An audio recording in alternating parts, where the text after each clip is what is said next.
বাংলাদেশে সর্বপ্রথম আন্তর্জাতিক কেরাত সম্মেলন কবে অনুষ্ঠিত হয়? ক 1966, খ 1967, গ 1969, খ 1972। হচ্ছে খ 1967 সালে 1967 সালে প্রথম বাংলাদেশের তৎকালীন পূর্ব পাকিস্তান এবং পশ্চিম পাকিস্তান মিলে এই সম্মেলন অনুষ্ঠিত হয়েছিল।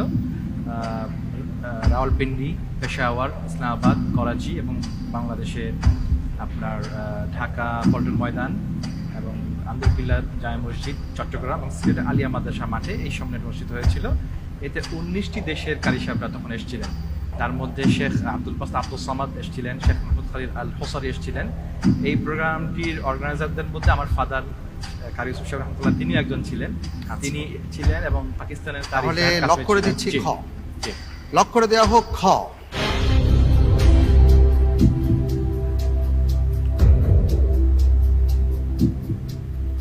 আপনি যেভাবে দাড়ি কমা দিয়ে বলছেন, আপনার উত্তরটি সঠিক হয়েছে। আলহামদুলিল্লাহ, আলহামদুলিল্লাহ। জি।